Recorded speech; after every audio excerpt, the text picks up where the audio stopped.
making a delicious mint cilantro tomato chutney.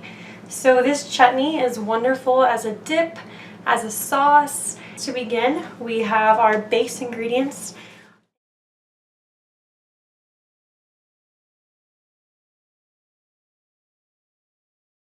So cilantro, I actually, when I'm storing it in the fridge before I'm going to use it, I will make sure I de-stem it, so I pick off all the leaves, and then I wash it. So you put it in a big bowl of water, rinse it around a little bit, maybe do that 1 or 2 times, so drain it in between, and then you'll lay it out to dry, maybe on parchment paper or some paper towels. And then I store it in the fridge actually in damp paper towels. So right here they're laying on damp paper towels. That keeps them fresh and green, so they're ready to go when you're about to use them. So we have, adding to our food processor here, we're going to do 2 cups of cilantro, fresh cilantro to my food processor.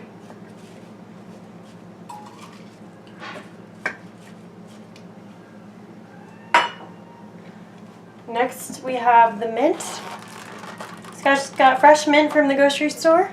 And this as well, you want to make sure you pick off the leaves and wash before using.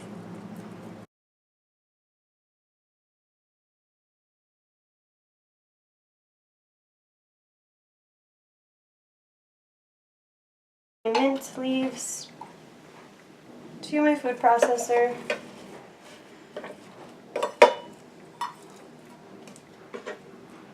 So like I said, it is a mint cilantro and what was the last thing? Tomato chutney, and there's some onion in there as well. And so the tomatoes, you want to use either 1 large or 2 small tomatoes. So I'm going to use these 2. And go ahead, just, roughly chop it. You're just going to blend it anyway. So this tomato is fairly ripe.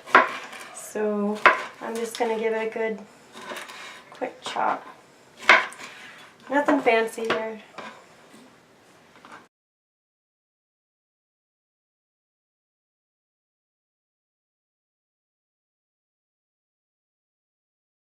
And I'll just add all my tomatoes into the food processor. My spices, I have cumin, pink Himalayan salt, you can use sea salt as well, and black pepper. A full lemon, you might need a lemon and a half.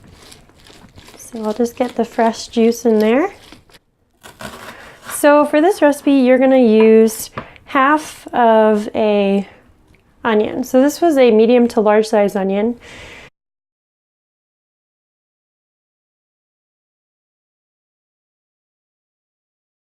So this recipe I actually learned from my mom.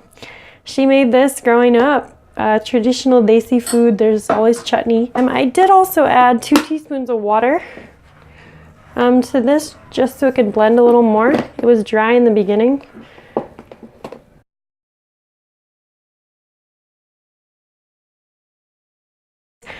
The color's not maybe the most prettiest, but it is the prettiest for your body. So it will appreciate it in whatever form it comes in, nutrients wise. Yeah, it's got a nice balance. It's very fresh. Here's what it looks like. And it's green for the grass that's going to grow this spring. So yeah, put it in a bowl, store it in an airtight container in the fridge. Probably best, I think I read 3 to 5 days at most, because it is all these fresh herbs and they do go bad quickly.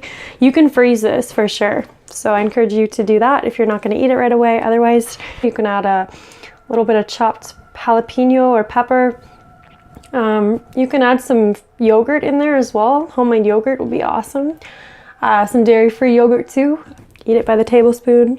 Maybe, maybe not. All right, well, everyone have a wonderful day, and remember to love people and cook them tasty food.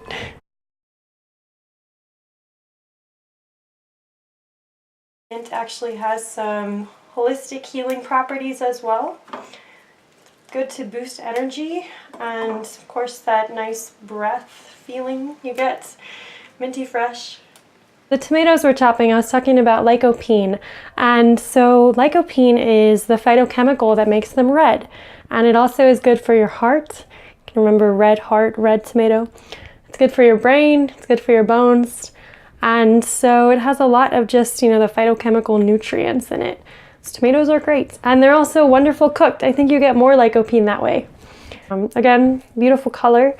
So the more colorful, deep, rich purple we get, and the more health benefits. So there's purple potatoes, purple onions, purple cabbage, purple cauliflower, all kinds of purple broccoli sprouts.